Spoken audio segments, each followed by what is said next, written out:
Have you ever just had that feeling that something isn't quite right?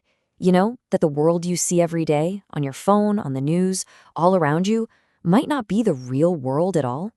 What if what we call reality is just a really, really good copy of something that isn't even there anymore? Okay, let's just dive right into the deep end with this quote from the man himself, Jean Baudrillard. This flips everything on its head.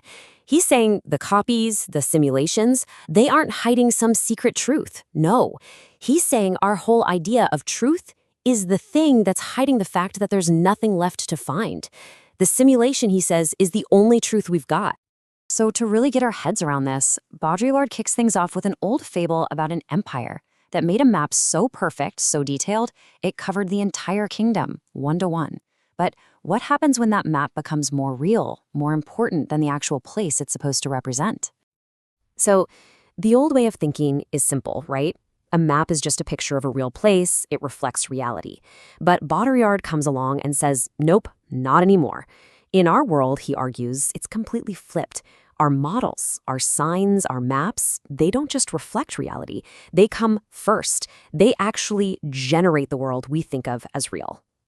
And this leads to his absolutely chilling idea of the desert of the real. As we spend more and more time looking at the map, the simulation, the original territory, actual reality, it just starts to decay. It withers away. And we're left wandering in this desert made entirely of signs, with just a few little shreds of what used to be real. So how did we get here? How did we end up stranded in this desert? Well, Baudrillard didn't think it happened overnight. He actually laid out this 4-step process. It's kind of like watching the slow decay of reality itself, showing how our whole relationship with images has been totally transformed. Okay, so check this out. It starts out simple. Step 1, the image is a good, faithful copy. Think of a realistic painting.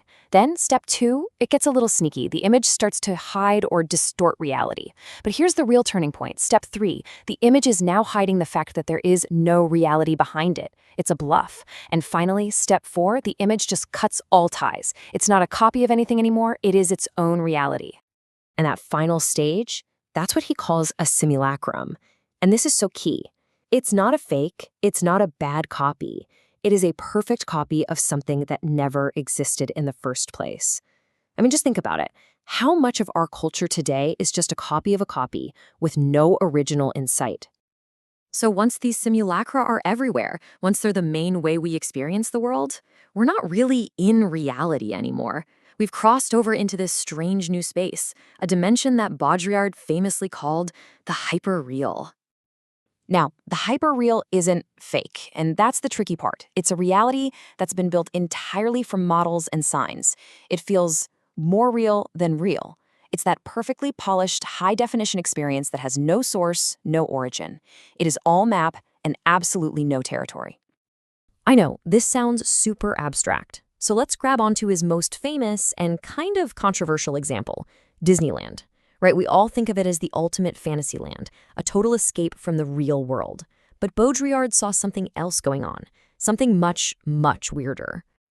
And here's the punchline. He argued that Disneyland is put on display as this imaginary place, just to make us feel better, to reassure us that everything outside the park, LA, America, our lives, is real by comparison. But, he says, the real America is already its own kind of Disneyland. It's already a vast simulation. Disneyland is just a decoy to stop us from noticing. So this bizarre logic, using a little contained simulation to hide a much, much bigger one, it isn't just about theme parks. According to Baudrillard, this is a core strategy that our whole system uses to keep up the illusion that everything is fine, that there's still order and meaning. Take Watergate, for example. We all see it as this huge scandal that exposed deep corruption, right? Baudrillard's take was the complete opposite. He said it was a simulated scandal. It was designed to make us believe in the system again by performing this big show of justice and morality to prove that the system works. It was a performance to hide a much deeper lack of real morality. And once you see it, this pattern is everywhere. We simulate a crime, like Watergate, to prove that the law is still powerful. We simulate an imaginary world, like Disneyland, to prove the world outside is real. We built perfect replicas of ancient caves to prove that history is authentic, even while the real cave is sealed off forever. It's the same trick over and over. So, where does all this leave us?